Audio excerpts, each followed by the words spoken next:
അസ്സലാമു അലൈക്കും വറഹ്മത്തുള്ളാഹി വബറകാതുഹു. അൽഹംദുലില്ലാഹ് വസ്സലാത്തു വസ്സലാമു അലാ അഫ്ളലുൽ മുർസലീൻ വഅലാ ആലിഹി വസഹ്ബിഹി അജ്മഈൻ. അമ്മാ ബഅദ്.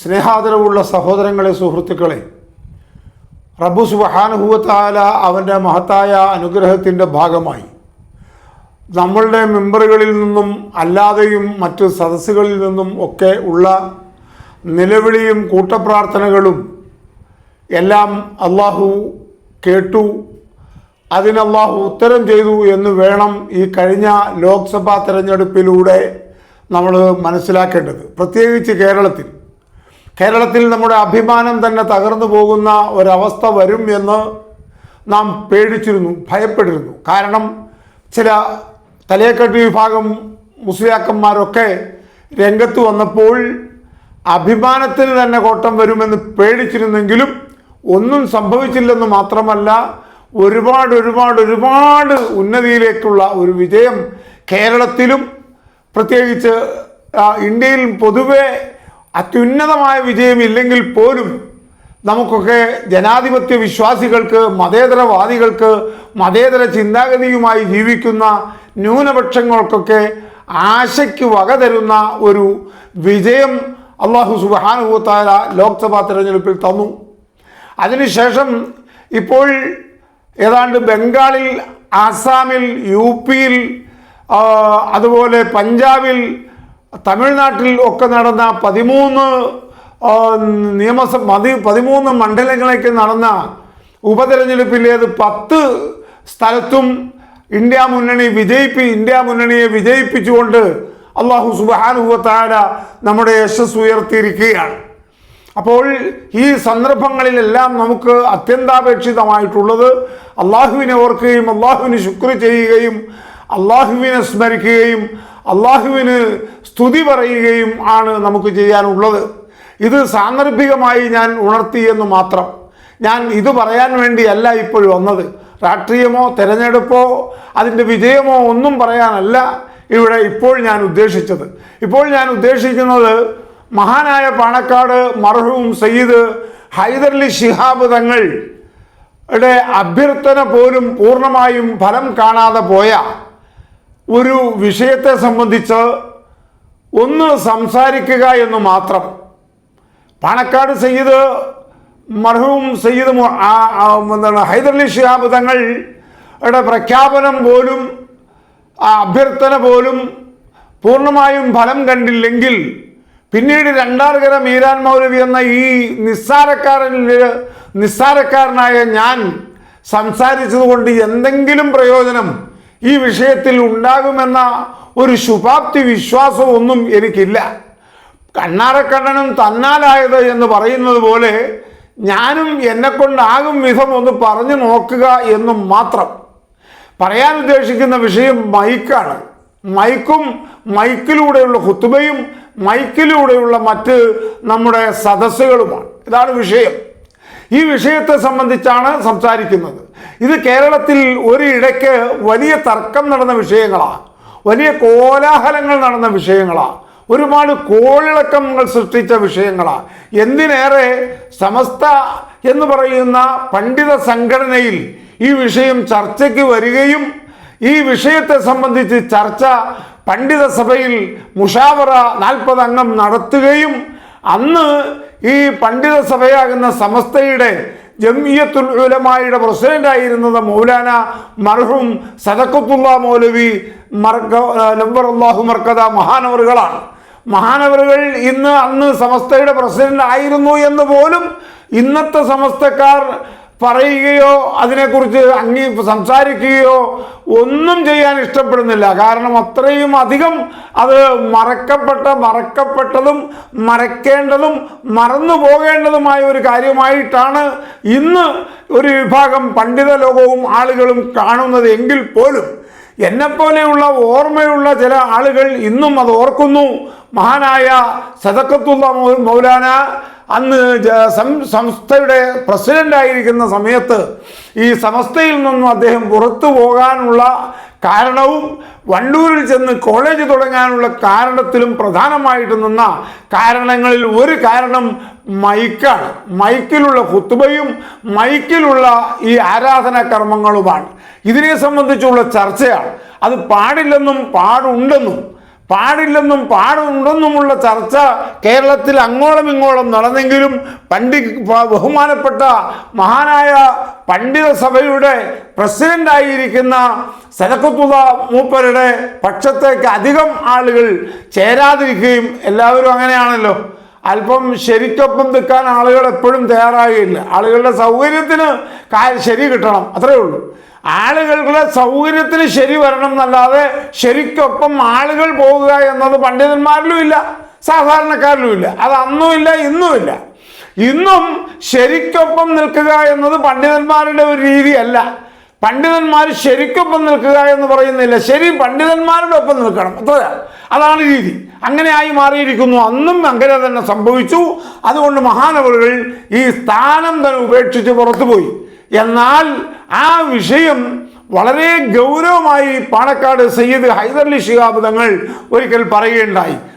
ശബ്ദ മലിനീകരണം നമ്മുടെ നാടിന് നാശമാണ്, അത് നാം ഉണ്ടാക്കരുത്, അത് നമുക്ക് ദോഷം ചെയ്യും എന്ന് ബഹുമാന്യനായ പാണക്കാട് സയ്യിദ് ഹൈദരലി ശിഹാബ് തങ്ങളുടെ അഭ്യർത്ഥനയും പ്രസ്താവനയും ഒക്കെ ഉണ്ടായിട്ടും അതൊന്നും പൂർണ്ണ ഫലം കണ്ടില്ല. എന്തുകൊണ്ട്?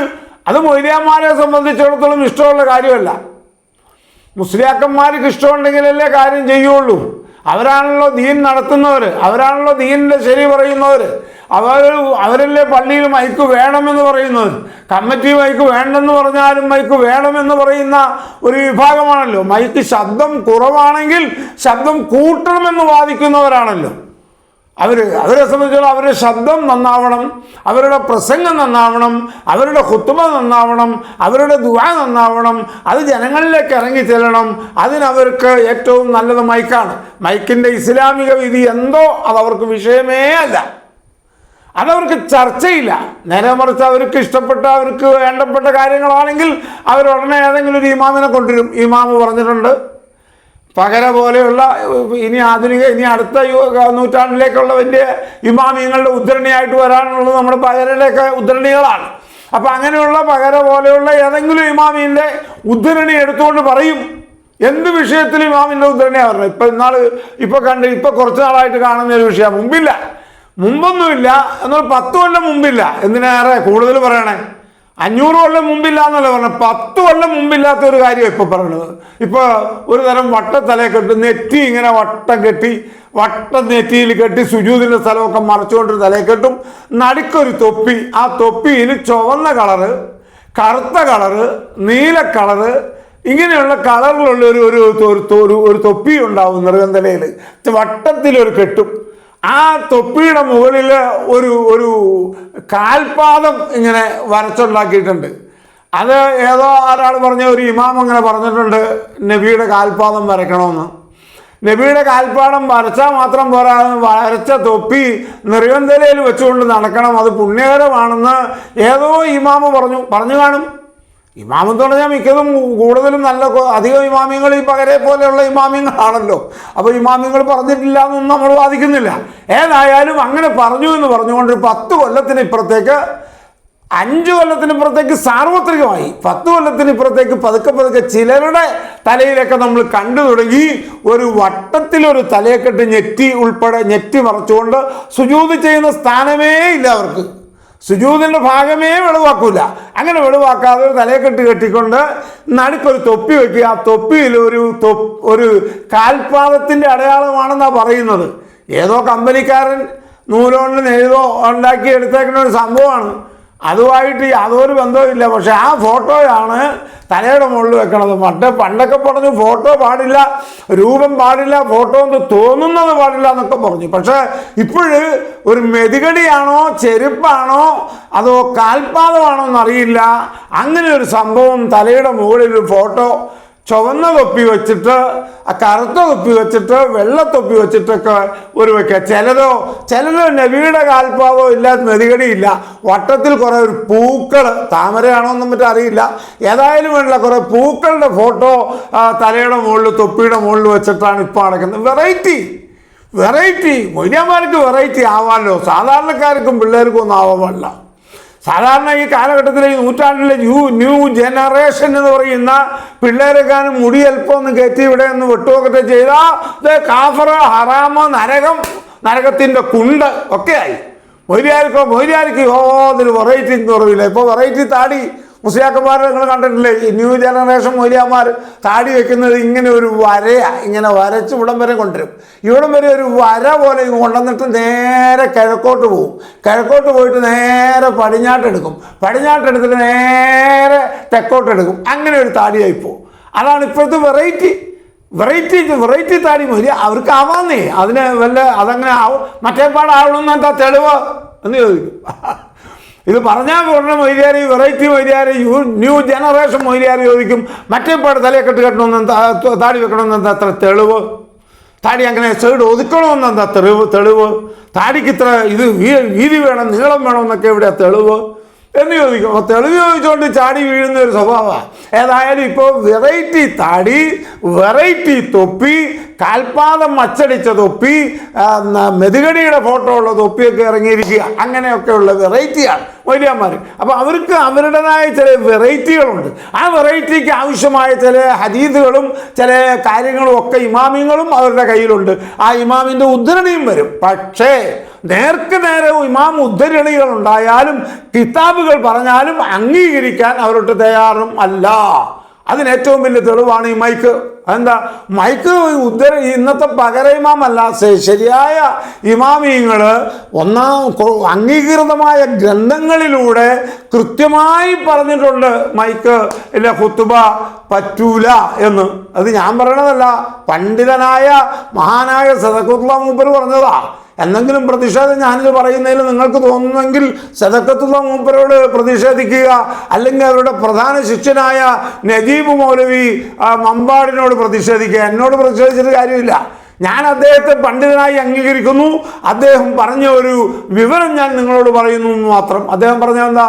മൈക്കിലൂടെ ഖുത്ബ പറ്റൂല, മൈക്കിലൂടെ വാങ്ക് പറ്റൂല, മൈക്കിലൂടെ വാങ്കിന് മറുപടി പറയൽ സുന്നത്തില്ല എന്നൊക്കെ വാദിക്കുകയും പറയുകയും ചെയ്തു. അത് മൈക്കിൽ പറ്റുമെന്നപ്പോൾ ഒരു പറ്റ ആളുകൾ പറഞ്ഞു. അതും ഇമാമിങ്ങളുടെ ഉദ്ധരണിയാണ്. ഇമാമിങ്ങളാണല്ലോ ഇഷ്ടം പോലെ ഉള്ളത്. അതെടുത്തിട്ട് അപ്പുറത്തും ഇപ്പുറത്തും വാദിച്ചു. ഏതായാലും വാദവും ഗതിയും അവിടെ ഇമാമും ഉദ്ധരണിയൊക്കെ അവിടെ നിൽക്കട്ടെ. ഇപ്പോഴത്തെ കാലം എന്ന് പറ, ഈ ആശുപത്രികൾ, ഓരോ താലൂക്കിലും ആശുപത്രികൾ, ഓരോ താലൂക്കിലും ഗവൺമെൻറ് ആശുപത്രികൾ, പ്രൈവറ്റ് ആശുപത്രികൾ ഒക്കെ മരണാസന്നമായ രോഗങ്ങളിൽ കഴിയുന്ന ധാരാളം രോഗികൾ ആശുപത്രിയിൽ, അതിൻ്റെ പരിസരത്തെ പള്ളിയിലും ഈ സമയത്തും ഉച്ചയ്ക്കും അല്ലാത്തപ്പോഴും ഗർജന ശബ്ദത്തോടു കൂടിയുള്ള പ്രസംഗങ്ങളും ഖുതുബയും നമസ്കാരവും പിന്നീട് ദുആയും ഒന്നും വിടാൻ പറ്റില്ല. മൈക്കില്ലാതെ ഒന്നും പറയാൻ പറ്റില്ലാത്തൊരു കാലമാണ്. എന്തൊരു രീതിയാ. മൈക്കിൽ നിസ്കരിച്ച് ഇന്നാളൊരു മുസ്ലിയാർ യൂട്യൂബിൽ പറയുന്നത് കേട്ട് മൈക്കിനെ എക്കോ ഇട്ടിട്ട് ഒരു ഫാത്തിഹ ഓതിയാൽ എക്കോയിലൂടെ ഫാത്തിഹ അങ്ങനെ എക്കോ കേൾക്കൂല, എക്കോ പ്രതിധ്വനി, ആ പ്രതിധ്വനി ഫാത്തിഹയെ കൊണ്ടായാൽ ആ നിസ്കാരം ബാത്തിലാണ് എന്ന് അയാൾ പറയണ കേട്ടു. അതും അയാളും കുറേ ഉദ്ധരണിയൊക്കെ ഉദ്ധരിച്ചാണ് പറയണത്. നമ്മൾ പറയണ അയാൾക്ക് ഉദ്ധരണിയുണ്ട്. ഉദ്ധരണി ഇല്ലാതെയും മഹാന്മാരുടെ ഇമാമിങ്ങളുടെ അഭിപ്രായം ഇല്ലാതെ ഒന്നും അല്ല അയാളും പറയണത്. അയാളും പറയും ഇമാമിങ്ങളുടെ ഉദ്ധരണികളെല്ലാം ഉദ്ധരിച്ചുകൊണ്ട് അദ്ദേഹം പറയണു, ബോക്സ് നല്ല മൈക്ക് വെച്ചിട്ട് അതിന് എക്കോ ഉണ്ടെങ്കിൽ ആ മൈക്കിലൂടെ അതിന് പ്രതിധ്വനി ആ ഫാത്തിഹയുടെ ഇങ്ങനെ ആയിപ്പോയാൽ ആ നിസ്കാരം ബാത്തിലാണ് എന്ന്. അങ്ങനെയാണെങ്കിൽ കേരളത്തിൽ എത്ര ജുമാ നിസ്കാരം ബാത്തിലാണ്, എത്ര മറ്റ് നിസ്കാരങ്ങൾ ബാത്തിലാണ്? ആലോചിക്കണ്ടേ? ഒന്ന് ആലോചിച്ച് നോക്കൂ. ഖുത്ബ 40 ആൾ കേൾക്കണം, 40-ൽ കൂടുതൽ ആളുകൾ കേൾക്കണം. ഇന്ന് കേരളത്തിലുള്ള ഏത് പള്ളിയിലൊരു ഇമാമ് ഖുത്ബ ഓതിയാലും അത് അയാളുടെ സ്വന്തം ശബ്ദത്തിൽ അൽഹംദുലില്ലാ എന്ന് പറഞ്ഞ് ഖുത്ബ ഓതിയാൽ കേൾക്കാവുന്ന ആളുകളെ ഇന്ന് കേരളത്തിലുള്ള പള്ളികളിലുള്ളൂ. കേരളത്തിലുള്ള പള്ളികളിൽ അത്രയേ ഉള്ളൂ, അതിൽ കവിഞ്ഞൊരു പള്ളികളും ഇല്ല. ഇനിയിപ്പോൾ അഥവാ മിസ്കാൽ പള്ളിയോ അല്ലെങ്കിൽ അങ്ങനെ ഏതെങ്കിലും 2-3 പള്ളി ഉണ്ടെങ്കിൽ തന്നെ അവിടെ ബോക്സ് ഉപയോഗിക്കാം. ബോക്സ് ഉപയോഗിച്ച് ആ ശബ്ദം ക്രമീകരിക്കാം. തനി ഇമാമിൻ്റെ ശബ്ദം തന്നെ ആളുകൾക്ക് കേൾക്കാൻ കഴിയും. ഇമാമിൻ്റെ ശബ്ദം കേൾക്കത്തക്ക രീതിയിൽ ബോക്സ് വെച്ചുകൊണ്ട് ക്രമീകരിച്ച് ശബ്ദം ക്രമീകരിച്ചുകൊണ്ട് മൈക്ക് ഉപയോഗിക്കാം. അത് ചെയ്യാൻ തയ്യാറല്ല. അത് ചെയ്യണമെങ്കിൽ എക്കോ കിട്ടണം. മൈക്ക് എന്ന് പറയുമ്പോൾ മൈക്കിലാ പറയണമെന്നുള്ള മുഴക്കം ഇങ്ങോട്ട് തിരിച്ച് കിട്ടി അതിൻ്റെതായ ഒരു മുഴക്കവും സുഖവും കിട്ടിയില്ലെങ്കിൽ പ്രസംഗം നന്നാവൂല. അപ്പം അത് വേണം. അത് കുറയ്ക്കാൻ ഏതെങ്കിലും മൊയ്ലിയാരോ ഖത്തീബ് പറഞ്ഞാൽ പറ്റൂല, കമ്മിറ്റി പറഞ്ഞാൽ പറ്റൂല. നല്ല ബോക്സങ്ങൾ വിട്ട് തകർക്കാൻ പറയും. ആലോചിച്ച് നോക്ക് എന്തെല്ലാം അതുകൊണ്ട് എന്തെല്ലാം ശല്യമാണ്. ജുമാ നിസ്കാരം ഉദാഹരണത്തിനെടുക്ക്. ജുമാ നിസ്കരിക്കാൻ നമ്മൾ പള്ളിയിലേക്ക് കയറിയാൽ തഹിയ്യത്ത് പള്ളിയിൽ ഒന്നു ചെയ്ത് കയറിയാൽ ആദ്യം ചെയ്യേണ്ട പള്ളിയിൽ നിസ്കരിക്കൽ 2 റക്അത്ത് തഹിയ്യത്ത് നിസ്കരിക്കണം. ഈ 2 റക്അത്ത് നിസ്കരിച്ചതിന് ശേഷം ഇരുന്ന് സലാത്തോ അവിടെ സൂറത്തുൽ കഹ്ഫോ അങ്ങനെ ഇതൊന്നുമില്ല. സൂറത്തുൽ കഹ്ഫ് എടുക്കപ്പെട്ടു പോയി. സൂറത്തുൽ കഹ്ഫ് എന്ന് പറയുന്ന വെള്ളിയാഴ്ച ഓതൽ സുന്നത്താണെന്നും ഓതണമെന്നും ഉള്ള നിയമം എടുക്കപ്പെട്ടിട്ട് കാലങ്ങൾ ദശാബ്ദങ്ങളായി അത് എടുക്കപ്പെട്ടു പോയി. അത് ഈ മൈക്കും കുത്തുബയും വന്നതോടെ എടുക്കപ്പെട്ടു. കാരണം എന്താ, ഒരു കാക്കാക്കും മുസാഫെടുത്ത് ഓതിക്കൊണ്ടിരിക്കാൻ പറ്റില്ല, അത്ര തകർക്കുക.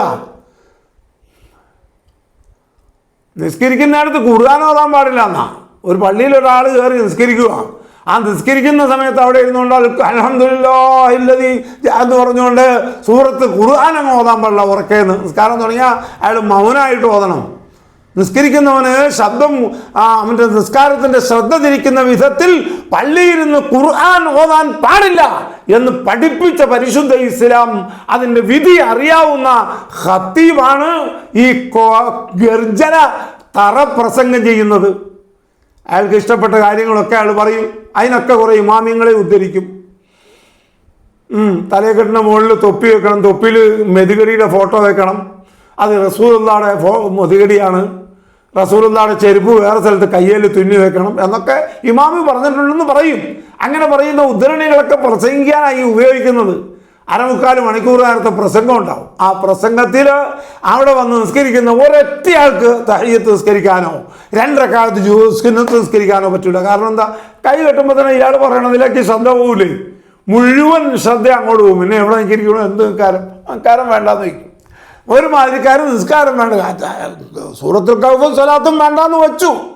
അത് കൊല്ലങ്ങളായി വേണ്ടാന്ന് വെച്ചിട്ട് പിന്നെ നിസ്കാരവും ഇപ്പോൾ വേണ്ടാന്ന് വെച്ചിരിക്കുക. കാരണം ഉമാരുടെ പ്രസംഗക്കാരൻ ആ പ്രസംഗം അങ്ങനെ കഴിഞ്ഞു. അത് കഴിഞ്ഞാൽ ഖുത്തുബയ്ക്ക് കയറുക, വാളെടുക്കുക, ഖുത്തുബയ്ക്ക് കയറുക.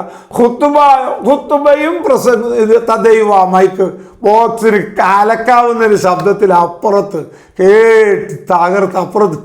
എന്തിന്?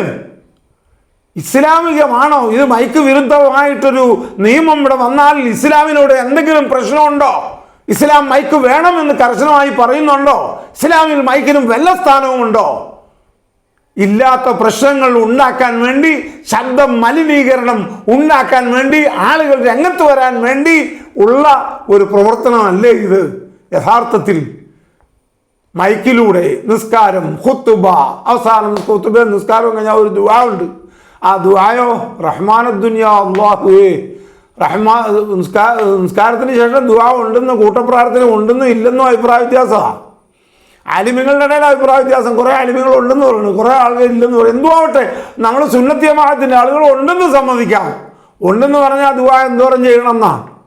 ഇമാമ് കാണാപ്പാടം പഠിച്ചു വെച്ചേക്കണം മുഴുവൻ ദുആയും ചെയ്യണമെന്നാണോ? ഇമാമ് കാണാപ്പാടം പഠിച്ചു വച്ചിരിക്കുന്ന അയാൾക്കറിയാവുന്ന മുഴുവൻ ദുആയും ഈ നിസ്കാരത്തിന് ശേഷം ചെയ്യണമെന്നാണോ നിയമം? 1, 2, 4 വർത്താനം പറഞ്ഞ് ആദ്യത്തെ തഹിയ്യാത്തിൻ്റെ കതറ് വിട്ട് നിങ്ങളാത്ത വിധം ചുരുങ്ങിയ ഒരു ദുആയല്ലേ ദുആ ചെയ്യാൻ നിയമമുണ്ടെങ്കിൽ ഉള്ളൂ. അത് വിട്ട് ദുആ അതാണോ? അയാൾക്ക് എത്ര ശബ്ദമുണ്ടോ ആ ശബ്ദം മുഴുവനും, പിന്നെ മൈക്കിന് എത്ര ശബ്ദമുണ്ടോ ആ ശബ്ദം മുഴുവനും എടുത്തുകൊണ്ടുള്ള ദുആ. എന്താ, പള്ളിയിൽ നിസ്കരിക്കാൻ വന്നോ നിസ്കരിക്കരുത്? അവരുടെ നിസ്കാരം തകർത്ത് കളയണം. അതിൻ്റെ കുറ്റവും പുള്ളിക്ക് കിട്ടണം.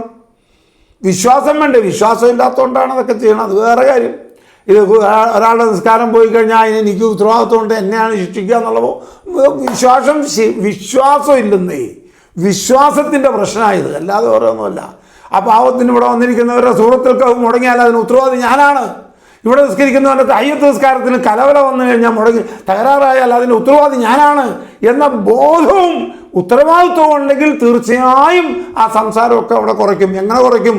ബോക്സ് ക്രമീകരിക്കും, ശബ്ദം വെച്ച് മുഴക്കമില്ലാതെ ആളുകൾക്കിലേക്ക് ഈ ശബ്ദം എത്താൻ പറ്റുന്ന രീതിയിൽ ബോക്സ്, ആധുനിക ലോകം അതിനൊക്കെ സംവിധാനം ചെയ്തിട്ടുണ്ട്. ആധുനിക രീതിയിലുള്ള ബോക്സ് ഒക്കെ ഉപയോഗിച്ച് ശബ്ദം ക്രമീകരിച്ച് ആളുകൾക്ക് ശല്യമില്ലാത്ത വിധത്തിലാക്കിയെടുക്കണം. അങ്ങനെ ആക്കിയെടുക്കണമെന്ന് പാണക്കാട് ഞങ്ങൾ പറഞ്ഞു. ആര് കേൾക്കാൻ, ആര് കേൾക്കണു, ആര് പറയണു? കൂടി പാണക്കാട് ഞങ്ങളങ്ങനെയൊക്കെ പറഞ്ഞിട്ട് പോയി. പക്ഷെ ഇപ്പോൾ നടക്കുന്നത് ഈ ക്രിസ്ത്യാനികളുടെ പാട്ട് കുർബാനയാണ്. നമ്മുടെ മരണ വീടുകളിലൊക്കെ ഒരാൾ മരിച്ചു എന്ന് പറഞ്ഞാൽ അപ്പം തന്നെ മൈക്കുമായിട്ട് വരുവാണല്ലോ. മൈക്കുമായിട്ടാണ് വരണേ. മൈക്കുമായിട്ട് ഒരാൾ മരിച്ചോടത്തിൽ 1000 ആൾ കൂട്ടട്ടെ, 500 ആൾ കൂട്ടട്ടെ, എത്ര ആൾ കൂടിയാലും ആ നിശബ്ദ അന്തരീക്ഷത്തിൽ യാസീൻ ഓതിയാൽ ആർക്കാ കേൾക്കാൻ കഴിയാത്തത്? നിശബ്ദ അന്തരീക്ഷത്തിൽ സാമാന്യം കൊള്ളാവുന്ന ഒരു ചെറിയ ദുആ ചെയ്താൽ ആർക്കാ ആമീൻ പറയാൻ കഴിയാത്തത്? ഒരാൾ ആമീൻ പറയുമ്പോൾ അടുത്ത് നിൽക്കുന്ന ആളും ആമീൻ പറയുമ്പോൾ ആ സദസ്സിലുള്ളവർ 10,000 ഉണ്ടെങ്കിലും കേൾക്കൂലേ? അവർക്ക് ആമീൻ പറയാൻ പറ്റൂലേ? എന്തിനാണ് ആ മൈക്കും ആഘോഷവും? അത് ക്രിസ്ത്യാനിക്കൊരു പാട്ട് കുർബാന.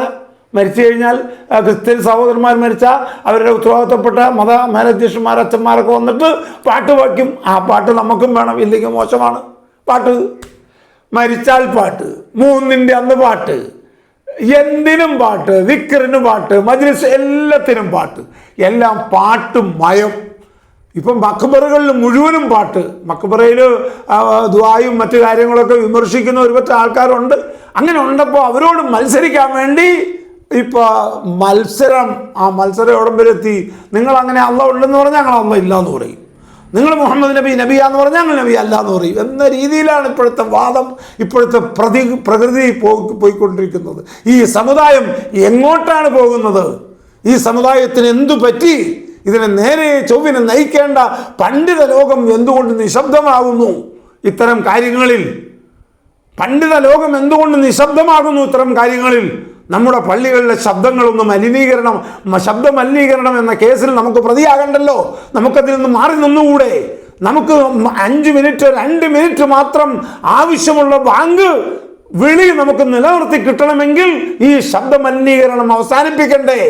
ഈ പള്ളിയിലെ ദുആ, ഹദ്ദാദ്, ദിക്ർ എന്തുണ്ടോ ഒക്കെ മൈക്കില്ലേ മൊയ്ലിയാർക്ക് അനക്കോ ഇല്ല. എന്തിനാ ഇത്? എന്താ? ഞാനൊരു മൈക്ക് വിരോധിയൊന്നുമല്ല. ഞാൻ 50 കൊല്ലം മൈക്കിൽ അത് പറഞ്ഞ ആളാണ്. മൈക്കിനോട് ഒരു കുഴപ്പമില്ല, എപ്പോഴും മൈക്കിലേ പറയണേ. മൈക്കിനോടല്ല വിരോധം, അത് ഉപയോഗിക്കുന്ന രീതിയോടും ഉപയോഗിക്കുന്ന ആളുകളോടും ഉപയോഗിക്കുന്ന സന്ദർഭങ്ങളോടുമാണ് നമ്മുടെ വിരോധം. മൈക്കിനോടല്ല, മൈക്ക് ഉപയോഗിക്കുന്നവരോട്, ഉപയോഗിക്കുന്ന രീതി, ഉപയോഗിക്കുന്ന സന്ദർഭങ്ങൾ, അവിടെയാണ് പ്രശ്നം. ഒരാൾ മരിച്ചു, അവിടെ മയ്യത്തിനടുത്ത് യാസീൻ ഓതാനെന്തിനാ മൈക്ക്? യാസീനാന്ന് എല്ലാവർക്കും അറിഞ്ഞൂടെ? യാസീൻ എല്ലാവരും ഓതുന്നുമില്ലേ?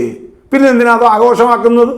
അതും മറ്റ് ക്രിസ്ത്യൻ സഹോദരന്മാർ മരിച്ചാൽ അവിടെ അച്ഛന്മാർ വന്ന് പാട്ടാ നടത്തണേ. അപ്പോൾ നമ്മളും പാട്ട് നടത്തണോ? അവർ മൈക്കിൽ പരിപാടി നടത്തണം, നമ്മളും മൈക്കിൽ നടത്തണോ? എന്തിനാത്? മുമ്പ് അങ്ങനെ ഉണ്ടായിരുന്നോ? മുമ്പ് ഈ സമുദായത്തിൽ അങ്ങനെ ഇല്ലല്ലോ.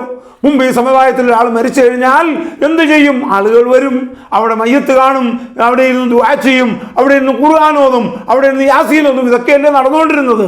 ആ രീതി പോരെ?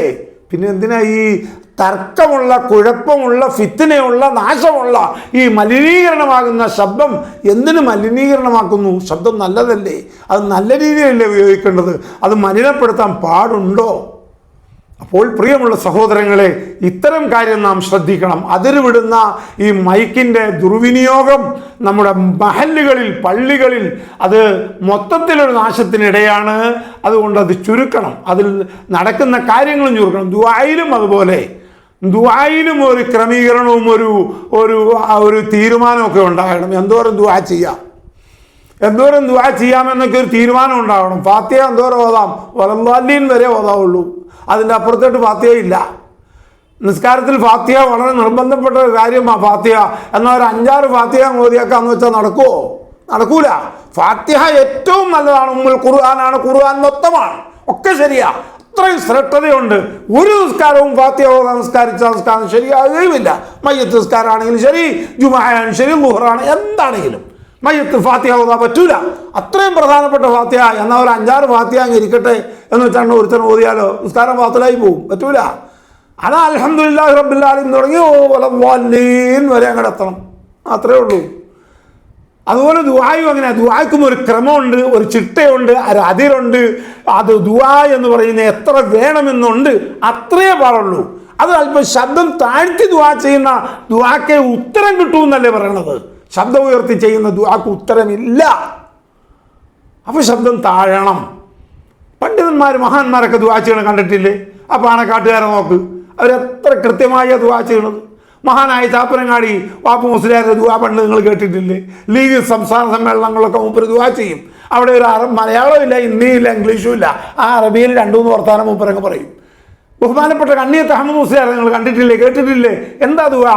1-2 വർത്താനത്തിൽ ആ ദുആ തീർന്നു. അവിടെ മലയാളമില്ല, ഇംഗ്ലീഷും ഇല്ല, അറബിയില്ല. ഇവിടെയോ ഇപ്പോഴും നമ്മുടെ ഇടയിൽ 15 മിനിറ്റ് അറബി, 20 മിനിറ്റ് മലയാളം.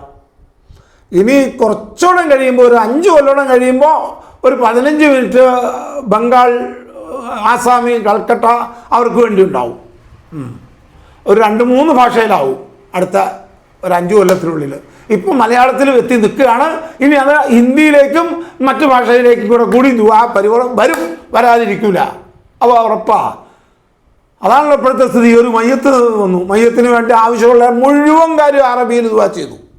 മയ്യത്തിന് നീ അങ്ങനെ ചെയ്യണേ പഠിച്ചവനെ, ഇങ്ങനെ ചെയ്യണേ പഠിച്ചവനെ, സ്വർഗത്തിൽ അങ്ങനെ ചെയ്യണേ, കബറിൽ അങ്ങനെ ചെയ്യണേ, കബറിൽ വിരിപ്പ് കൊടുക്കണേ, കിടക്ക കൊടുക്കണേ, തലങ്ങണ കൊടുക്കണേ എന്ന് വേണ്ട എല്ലാം ദുആ ചെയ്ത് കഴിഞ്ഞു. എന്നിട്ടോ അതൊക്കെ അങ്ങനെ തന്നെ വീണ്ടും മലയാളത്തിൽ അരമണിക്കൂർ മലയാളത്തിൽ ദുആ ചെയ്യണം. എല്ലാവർക്കും തിരിയാൻ വേണ്ടിയാ ചെയ്യണേ മൊയ്ലിയാരെ. എന്നാൽ തിരിയാൻ വേണ്ടി ആണെങ്കിൽ ദുആയുടെ ഷർത്താകുന്ന അൽഹംദുലില്ലായും ദുആ സ്വീകരിക്കാൻ ആവശ്യം ഷർത്തായിട്ട് വെച്ച് സ്വലാത്തും അങ്ങോട്ട് ആദ്യത്തെ മുഖദ്ദിമിൽ അങ്ങ് ചെല്ലിയാൽ പോരെ. അൽഹംദുലില്ലാഹി റബ്ബിൽ ആലമീൻ അല്ലാഹുമ്മ സ്വല്ലി അലാ സയ്യിദിനാ മുഹമ്മദിൻ എന്നുള്ള സ്വലാത്തും കൂടെ കൂടി ചെല്ലിയിട്ട് അങ്ങോട്ട് മലയാളത്തിൽ അങ്ങോട്ട് തെറ്റിയാൽ പോരെ. അപ്പോൾ കാര്യം എല്ലാവർക്കും മനസ്സിലായില്ലേ? ഇത് അരമണിക്കൂർ അറബി, അരമണിക്കൂർ മലയാളം. എന്തിനാ ഈ കോപ്രായങ്ങൾ? പണ്ടൊക്കെ വീടുകളിൽ റാത്തീബിന് മുസ്ലിയാർ വന്ന അറബിയിൽ ആ റാത്തീബിൻ്റെ കിതാബിൽ എഴുതിയ ഒരു ദുആ ഉണ്ട്, അത് ചെയ്യും. അത് എഴുന്നേറ്റ് അയാളുടെ വക സ്വന്തം ചേർക്കൂല. മങ്കൂസ് മൗലൂദ് കഴിക്കാനൊരു വീട്ടിലൊരു മുസ്ലിയാർ വന്നു കഴിഞ്ഞാൽ മങ്കൂസ് മൗലൂദിനൊരു ദുആ ഉണ്ട്, ആ ദുആ അങ്ങ് ചെയ്യും. അത് കഴിഞ്ഞാൽ അയാളങ്ങ് നിർത്തിപ്പോവും. ഈ റിഫായിൻ റാത്തീബിന് വന്നാൽ അതിലുള്ളൊരു മൗലൂദ് ദുആ ഉണ്ട്, അത് ചെയ്യും. ഇപ്പോഴതല്ല. ഇപ്പോൾ റാത്തീബിന് വന്നാൽ റാത്തീബിൻ്റെ പരിപാടി കഴിഞ്ഞാൽ കിതാബ് മടക്കി വയ്ക്കും. കിതാബില്ലല്ലോ, ഇപ്പോൾ മൊബൈലാണല്ലോ. യാസീനോദനും മൊബൈലില്ല. പുതിയ സന്ദേശമാണ്. മുത്തുനബി മുഹമ്മദ് മുസ്തഫ പറഞ്ഞു, എൻ്റെ സമുദായത്തിൻ്റെ ഹൃദയങ്ങളിൽ യാസീൻ, സൂറത്ത് യാസീൻ മനഃപ്പാടമായി ഇരിക്കട്ടെ, മനഃപ്പാടമാക്കണം എന്ന്. ഇന്ന് മനഃപ്പാടമാക്കണ്ട എന്ന് മൊയ്ലിയാക്കന്മാർ സന്ദേശം കൊടുക്കുക. കാരണം എന്താ? ഓതാൻ അറിയാവുന്ന മൊയ്ലിയാരും ഈ മൊബൈലെടുത്താൽ ഓതുള്ളൂ. ഓതാൻ മൊയ്ലിയാർക്ക് അറിയാം, പക്ഷെ മൊബൈലെടുത്ത് ഓതുള്ളൂ. അപ്പോൾ മൊബൈലെടുത്ത് ഓതിക്കൊള്ളണം, നിങ്ങൾ കാണാതെ നിങ്ങൾ പഠിക്കണ്ട എന്നൊരു സന്ദേശം ഈ മൊയ്ലിയാർ ഈ സമൂഹത്തിനോട് കൊടുക്കുകയാണ്. ഇരിക്കട്ടെ. അപ്പോൾ ദുആ നടക്കണതും ഒക്കെ ഈ മൊബൈലില്ല. മൗലൂദ് കിതാബൊക്കെ മാറ്റി മൊബൈൽ അങ്ങ് എടുക്കും, അങ്ങ് തൊട്ടും, പിന്നെ പുള്ളി അടച്ചു വെച്ചിട്ട് പിന്നെ പുള്ളിക്ക് കാണാപ്പാടം പഠിച്ചു വച്ചേക്കണതല്ല. എന്തിനാ ഈ കോമാളിത്തരം? എന്തിനാ ഈ ആളുകളെ ചൂഷണം ചെയ്ത് അവരുടെ മനസ്സിളക്കി അവരുടെ ഇന്ന് വല്ലതും വാങ്ങാൻ വേണ്ടിയിട്ടുള്ള ശ്രമം? എന്തിനാ ഇത്? മരിച്ചയാൾക്ക് വേണ്ടി ദുആ ചെയ്യുമ്പോൾ അതിനൊരു ഇഖ്ലാസ് വേണ്ടേ? അതിനൊരു ആത്മാർത്ഥത വേണ്ടേ? അതിന് നമ്മൾ അറബിയിലൊരു ദുആ ചെയ്തല്ലോ, അത് ധാരാളം മതിയല്ലോ. പിന്നെ മലയാളത്തിൽ വേണം. 1.5 മണിക്കൂർ മയ്യത്ത് ഇവിടെ ഇരിക്കുമല്ലേ? മരിച്ചാലത്തെ സ്ഥിതി എന്താ? നിങ്ങൾ ഒരാൾ മരിച്ചാൽ അപ്പം തന്നെ ചെയ്യേണ്ട കാര്യങ്ങളില്ലേ? ഒട്ടും സമയം കളയാൻ പാടില്ലല്ലോ. സമയം കളയാതെ വേഗം നടത്തണമെന്നല്ലേ നിയമം? അതല്ലേ മയ്യത്തിനുമായിട്ട് ബന്ധപ്പെട്ടത്. അവിടെ 1/2 മണിക്കൂറത്തെ മലയാളവും 1/2 മണിക്കൂറത്തെ അറബിയും അത് കഴിഞ്ഞിട്ട് കൊണ്ട് ഈ പള്ളിയിൽ വെച്ച 1 മണിക്കൂറത്തെ പ്രസംഗവും മയ്യത്ത് വെച്ചുകൊണ്ട്. ഇപ്പം കുറേ കാലമായിട്ടുള്ള പണ്ടൊന്നും ഇല്ലെന്നേ ഈ പണിയൊന്നും. പണ്ട് ഈ കോപ്പറേറ്റീവുകളൊന്നുമില്ല. പണ്ട് മയ്യത്ത് പള്ളിയിൽ വന്നു കഴിഞ്ഞാൽ ആരെങ്കിലും ഒരാളെന്തെങ്കിലും മയ്യത്തുമായിട്ടുള്ള വല്ല കടബാധ്യത ഉണ്ടെങ്കിൽ എന്ന് പറയും. അത് റസൂലുള്ളാഹി പറഞ്ഞേക്കണതാ, കടബാധ്യത ഉണ്ടെങ്കിൽ പറയണമെന്ന്. അത് പറയും, അത് കഴിഞ്ഞാൽ അങ്ങും. അല്ല, മയ്യത്ത് സ്വീകരിക്കൽ പഠിപ്പിക്കലൊന്നും അന്നില്ല. എന്താ? പഠിപ്പിച്ചിട്ട് കാര്യമില്ലാത്തതുകൊണ്ട്. അല്ലാഹുമ്മ ഗഫിർ ലഹു വർഹംഹു വഅഫു അൻഹു. അത് ഒരിക്കലും പഠിക്കാത്തവൻ ആ മയ്യത്ത് മുന്നിൽ കൊണ്ടെന്ന് ചോദിച്ചു പഠിക്കുമോ? പഠിക്കില്ല. പിന്നെ എന്തിനാ അവനെ പഠിപ്പിക്കാൻ നിൽക്കണത്? എന്തിനാ അവിടെ ഒരു പ്രസംഗം? അവിടെ അത്യാവശ്യം 1-2 വർത്താനം പറഞ്ഞു, ആളുകൾ ഒന്നും എടുത്ത് കയറി, പരിപാടി കഴിഞ്ഞു. പെട്ടെന്ന് ആ കാര്യം നിർവഹിക്കണമെന്നാ. മക്കത്തൊക്കെ പോയി, ഹജ്ജിനൊക്കെ പോയി, ഉംറക്കൊക്കെ പോയി കണ്ടിട്ടില്ലേ? മയ്യത്തുമായിട്ട് ഓടുക, മയ്യത്തെടുത്ത് കയ്യിൽ വെച്ചാൽ അവർ ഓടുവാണ്. അങ്ങനെ ഓടണം, അങ്ങനെ സ്പീഡാക്കണം. മൂമിന് മരിച്ചാൽ അങ്ങനെയാണ്. കദ്ദിമൂനി കദ്ദിമൂനി കദ്ദിമൂനി എന്ന് പറഞ്ഞുകൊണ്ട് പോകുന്ന മയ്യത്ത് വേഗത കാണിക്കുമെന്നാ. അപ്പം നമ്മളും വേഗത കാണിക്കണം. അല്ല നമ്മൾ മലയാളത്തിലും ഇംഗ്ലീഷിലും 2-3 നമുക്കറിയാവുന്ന കാണാപ്പടം പിടിച്ച് മുഴുവൻ പറയുന്ന സമയം അല്ലാതെ അങ്ങനെ വച്ച് നീട്ടരുത് മയ്യത്തുമായിട്ട് ബന്ധപ്പെട്ട കാര്യങ്ങൾ. അതുകൊണ്ട് ഞാൻ പറയുന്നത്, എന്നെ നിങ്ങൾ വെറുത്താലും എതിർത്താലും അംഗീകരിച്ചാലും പറയുന്നു എന്ന് മാത്രം. ഇത് മഹാനായ ഉസ്താദന്മാർ പഠിപ്പിച്ച മാർഗമാണ് ഈ പറയുന്നത്. അവർ കാണിച്ചു തന്ന രീതിയാണ് ഈ പറയുന്നത്. അതിൽ ശരിയോ തെറ്റോ അത് വരാൻ ഇടയില്ല. അവരൊക്കെ ശരിയുടെ പക്ഷത്ത് നിന്നവരാണ് എന്ന് പൂർണ്ണമായും വിശ്വസിക്കുകയാണ്. അതുകൊണ്ട് ആ രീതിയിൽ തന്നെ കാര്യങ്ങൾ പോകണം. അതിന് അല്ലാഹു തൗഫീഖ് ചെയ്യുമാറാകട്ടെ. വആഖിറു ദഅ്വാനാ അൽഹംദുലില്ലാഹി റബ്ബിൽ ആലമീൻ. അസ്സലാമു അലൈക്കും വറഹ്മത്തുള്ളാഹി വബറകാതുഹു.